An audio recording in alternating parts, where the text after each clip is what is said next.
नमस्कार, मी भीमराव कडाळे पाटील, BKP24 मराठीमध्ये आपलं सर्वांचं स्वागत. आज नवीन दिवस, नवीन विषय, नवीन दिवसाची नवीन अशी चर्चा. आज चर्चा घेऊन आलोय म्हणजे बघा, महाराष्ट्रामध्ये भोंदूबाबाचं प्रकरण मोठ्या प्रमाणामध्ये गाजते. अशोक खरात नावाचा भोंदूबाबा ह्याने अनेक महिलांशी लैंगिक संबंध केले, त्यांना जबरदस्ती म्हणा किंवा काही म्हणा कुठल्याही प्रकारे. आणि या सगळ्या गोष्टीला खतपाणी घातले गेलेले एकनाथ भाऊ शिंदे, रुपाली चाकणकर, दीपक केसरकर अशी बरीच मंडळी आहेत. 30-32 आमदार खासदार मंडळी आहे. आता त्या खरातनं कोणाकोणाला फोन केले, कोणाकोणाचे फोन गेले ह्याचं रेकॉर्ड अंजली दमानी यांनी काढलेलं आहे. आणि ते रेकॉर्ड म्हणजे बघा, त्याच्यामध्ये रुपाली चाकणकरचा फोन, दीपक केसरकरचा फोन, शेलारांचा फोन, एकनाथ शिंदेचा फोन. एकनाथ शिंदेंनी 77 वेळा फोन केलेला, रुपाली चाकणकरनं तर 400-500 वेळा केलेला आहे. आणि आता तिथं नरबळी सुद्धा दिलाय की काय, ही सुद्धा आता शंका बळावलेली आहे की बाबा नरबळीचं प्रकरण घडलंय तिथं, असं म्हणतात लोक. आता नरबळी दिला गेलेला आहे तिथं, म्हणजे किती भयानक आहे नरबळी दिलाय म्हणल्यावरती. म्हणजे हे डेंजर प्रकार सगळा झालेला आहे. नरबळी देणं किंवा काय करणं हे सगळं डेंजर झालेलं आहे. नरबळी दिला, हे केलं ते केलं, असं डेंजर प्रकरण सुरू आहे.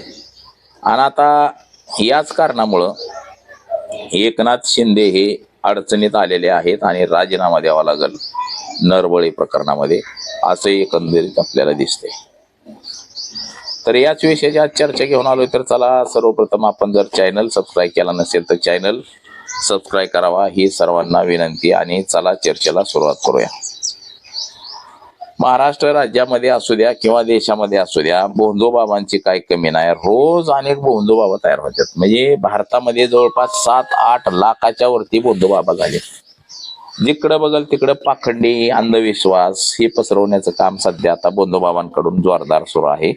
आणि ते राजकारणासाठी फायदेशीर आहे. म्हणजे राजकारणातले हे जे लोक आहेत ते ह्यांच्यासाठी फायद्याचं आहे. लोक जेवढं अंधश्रद्धेत राहतील, जेवढं घाबरून राहतील, तेवढे आपल्याला मतदान देतात ही त्यांना माहिती आहे. आणि लोक घाबरून मत देतात, त्या लोकांचा घाबरण्याचाच फायदा हे बंधुगिरी करणारे महाराज राजकारणी लोक घेत आहेत. आता अशोक खरात नावाचा जो इसम आहे हा नाशिक जिल्ह्यामधला आहे. आणि त्यांनी बघा, साप दाखवायचा संध्याकाळी, असा फणा काढून रिमोटवरचा साप आणायचा, कुठं काय करायचा, त्या बायांना सांगायचा तुझं असं होतंय तसं होतंय, आणि त्यांना लपेट्यामध्ये घेऊन टेबल फिबल त्यांनी भारीपैकी केला होता. म्हणजे अनेक गोष्टी अशा त्यांनी कारनामे केलेले आहेत. त्या बाबाची इस्टेट ही 10,000 कोटीच्या वरनं झालेली आहे. खरं पाहता त्याला पोचलाय हे राजकारणी लोकांनीच पोचलाय. म्हणजे आपल्या महाराष्ट्रातले जे राजकारणी आहे, महाराष्ट्र राज्याचा मुख्यमंत्री, उपमुख्यमंत्री म्हणजे एकनाथ शिंदे असतील किंवा दीपक केसरकर असेल, रुपाली चाकणकर असेल, अशा अनेक मोठ्या लोकांची नावं या प्रकरणामध्ये आलेली आहेत. त्या महाराजाला पाठबळ ह्या सगळ्यांनीच दिल्यामुळं तो महाराज फोपावला आणि तो महाराज लय मोठा झाला. त्याने हजारो कोटींच्या जमिनी विकत घेतलेल्या आहेत. आणि त्या सगळ्या रोडच्या कडेनी इकडं तिकडं सगळीकडे घेतलेल्या आहेत त्या जमिनी. लोकांना घाबरवून म्हणा कसं म्हणा, परंतु घेतल्या त्या जमिनी त्यांनी. आणि त्या जमिनी घेतल्यात, त्याला काही चॅलेंज नाही. आता प्रकरण असं झालंय आता की काल अंजली दमानिया यांनी फोनचे कॉल कोणाला त्या महाराजांनी फोन केल्या ते ह्याचं रेकॉर्ड काढलंय. आता त्यामध्ये रुपाली चाकणकरचा तर 300-400 वेळा कॉल झालेल्याचा आलाय, 377 वेळा कॉल केलेलाच. आणि एकनाथ शिंदे यांचं सुद्धा कॉल रेकॉर्ड आले. एकनाथ शिंदेचं आलं, दीपक केसरकर, परत रुपाली चाकणकर, ह्या सगळ्या मंडळीचं फोन रेकॉर्ड आलंय. पुन्हा त्याला कतारवरनं फोन आलाय, दुबईवरनं फोन आलाय, अमेरिकेवरनं फोन आलाय. आता ही भारतातली जी काही मंडळी तिथं राहतात त्यांनी तिकडून फोन केलेला आहे.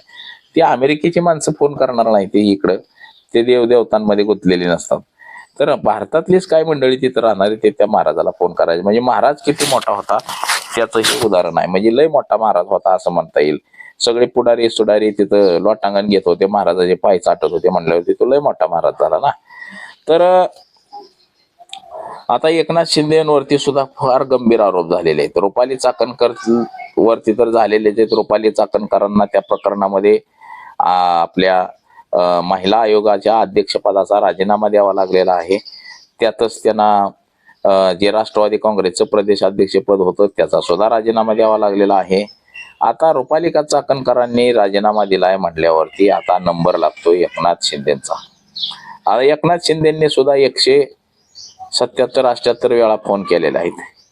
आता एवढं कॉल एकनाथ शिंदेचं गेल्या ते म्हणल्यावरती एकनाथ शिंदेंना सुद्धा आपला राजीनामा द्यावा लागल असंही म्हटलं जातंय. म्हणजे एकनाथ शिंदेचे बघा, त्यांनी 17 फोन केल्यात 177 पैकी. म्हणजे काय फोन आलेत, काय फोन गेलेत, व्हॉट्सअप कॉलिंग काय केलेलं आहे, काय असं काय तसं, म्हणजे असं आहे. आणि एवढे फोन एकनाथ शिंदेंनी केलेत म्हणल्यावरती नक्कीच काहीतरी काळवेर मोठं घडलेलं आहे. आणि काही जणांनी अशी आता शंका व्यक्त केलेली आहे की एकनाथ शिंदे यांनी नरबळी दिलाय का काय कोणाचा. म्हणजे तिथं जाऊन पूजा अर्चा करायचे तास तास. राधाकृष्ण विखे पाटलांनी सुद्धा सांगितलं की बाबा एकनाथ शिंदे जेव्हा मुख्यमंत्री होते त्यावेळेस ते नगर जिल्ह्याच्या दौऱ्यावर असताना त्यांनी त्या महाराजाच्या तिथं वरी जाऊन पूजापाठ केला होता. आम्ही आपलं खालीच थांबलो होतो. परंतु त्याचे पुन्हा फोटो जे व्हायरल झाले त्यात विखे पाटील सुद्धा हात जोडून पुढे जाऊन बसलेले दिसत आहेत आपल्याला. म्हणजे ही सगळी मंडळी देवदेवतांना मानणारे आहेत, अंधश्रद्धेला मानणारे आहेत. आणि त्या लोकांना आपण सत्तेमध्ये बसवलेलं आहे, त्या लोकांना आपण राजकारणामध्ये निवडून देतोय. आणि हे लोक भ्रष्टाचार करतात, भ्रष्टाचाराने पैसे कमावतात आणि मंदिरामध्ये जाऊन पूजापाठ करत बसतात. तिथं जाऊन पूजा अर्चा अमकं तमकं हे करत बसायचं आणि लोकांना येड्यात काढायचं, असं काम ह्या सगळ्या राजकारणी मंडळींचं सुरू आहे सध्याचं. त्याचं हे आपल्याला उत्तम उदाहरण दिसलं. आता एकनाथ शिंदेंना या प्रकरणामध्ये राजीनामा द्यावा लागेल असंही एकंदरीत आपल्याला दिसतंय. म्हणजे हे प्रकरण जर आता वाढत वाढत वाढत चांगलंच वाढलेलं आहे आणि त्याच्यामुळे त्यांना राजीनामा सुद्धा द्यावा लागू शकतो असंही एकंदरीत आपल्याला सध्या तरी दिसते. आता बाबा एकनाथ शिंदेचा राजीनामा येणं हे देवेंद्र फडणवीसांसाठी महत्वाचं आहे. देवेंद्र फडणवीसांना अडचणीत आणण्याचं काम हे एकनाथ शिंदे नेहमी करत असतात आणि त्याचा कुठेतरी त्यांना बदलाच घ्यायचा आहे एकनाथ शिंदेंना अडचणीत आणून. हे जरी महाविकास आघाडीचं सरकार जरी सगळं काय आलवेल आहे असं म्हणत असलं तरी सुद्धा त्यांचं काय आलवेल नाही. एकमेकावरती कुरघोड्या करणं, एकमेकाची प्रकरणं बाहेर काढणं हे सध्या जोरदार सुरू आहे. आता हे अंजली दमानिया यांच्याकडे हे पुरावे नेऊन दिले कोणी हा सुद्धा मोठा संशोधनाचा विषय आहे. म्हणजे अंजली दमानिया यांच्याकडं मुख्यमंत्र्यांनी तर हे सगळं दिलं नाही ना. म्हणजे CDR काढणं हे पोलिसांचं काम आहे. CDR मध्ये कुठं कुठं फोन केला, काय केलं हे सगळं पोलिसांकडे गुप्त असतं सगळं. मग अंजली दमानिया यांना CDR काढून कोणी दिले? म्हणजे याचा अर्थ एकनाथ शिंदे यांना अडचणीत आणण्यासाठी देवेंद्र फडणवीसांचे जोरदार प्रयत्न आहेत हेही आपल्याला याच्यातून ह्या प्रकरणांमधून दिसतंय.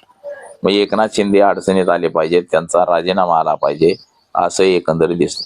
आता नरबळी खरंच दिला गेलाय का हा सुद्धा संशोधनाचा विषय आणि चौकशीचा विषय झालेला आहे.